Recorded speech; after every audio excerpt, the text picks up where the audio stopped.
Bien et que vous avez passé une belle journée. Je suis Audrey Chénaud et je vous retrouve pour le Challenge 365 Live. Wouhou! Une fois de plus, j'ai réussi à le dire. Je vais y arriver. Je vous avais dit que j'y arriverais d'ici la fin du challenge. Ce soir, je voulais vous partager avec vous ces derniers temps. J'ai beaucoup observé comment je parle de moi. C'est-à-dire le vocabulaire que j'emploie. Pas forcément le discours interne, mais le vocabulaire, parce que c'est quelque chose qui m'a interpellée dans mon entourage. Et donc, du coup, voilà. Par exemple, typiquement... On est à table et je sais pas, on a ah mais je suis trop bête, j'ai oublié ça. On va avoir tendance à dire ce genre de petits mots. Ah mais je suis trop bête, j'ai oublié ça.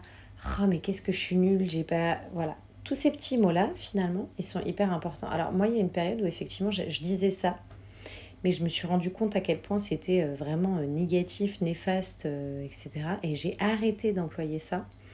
Et du coup, aujourd'hui, je vois vraiment la différence parce que j'ai plus cette sensation, en tous les cas, d'être bête, d'être nulle, etc., comme j'utilisais tout le temps, parce que finalement, à force de le répéter, c'est ce qu'on dit, on le devient. Et en plus, ce qui est génial, c'est que maintenant, ça m'interpelle même quand je l'entends dans mon entourage, que ce soit dans ma famille, des amis, etc. C'est vrai que c'est quelque chose qui m'interpelle.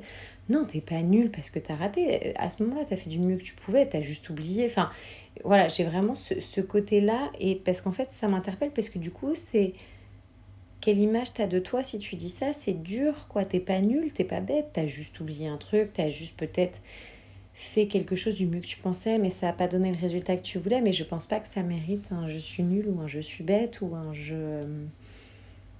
Oui, parfois je suis pas parfaite, mais c'est pas pour autant que je vais me considérer nulle. Ça veut pas dire que parfois je vais pas me sentir nulle. C'est deux choses différentes. Une chose, c'est de se sentir nulle, mais autre chose, c'est de se le dire. Parce qu'il y a des situations où on peut se sentir, même si moi, dans ces cas-là, j'accueille, mais j'essaye surtout de m'aimer dans ce sentiment que j'ai à ce moment-là, parce que je m'aime dans toutes mes facettes, les bonnes comme les moins bonnes, en fait.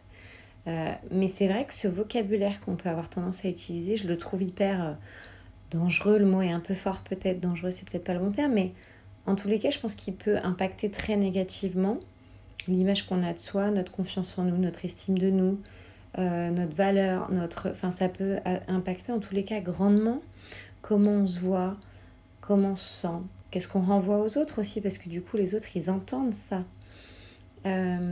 Donc voilà, c'était ce que je voulais vous partager ce soir. Dites-moi si ça vous parle, si vous vous reconnaissez dans ah mais je suis trop nulle, j'ai oublié ça, ah mais je suis bête, j'ai encore oublié de faire le goûter des enfants, ou ce genre de choses, ou je sais pas, je suis nulle, j'ai encore cramé le dîner, etc. Dites-moi si vous vous reconnaissez, si ça vous parle, et si vous avez essayé de faire... Et si jamais vous ne savez pas, c'est intéressant, regardez, écoutez-vous, demandez ce qu'on vous enregistre, au pire, au mieux, euh, parce que c'est vraiment intéressant à observer.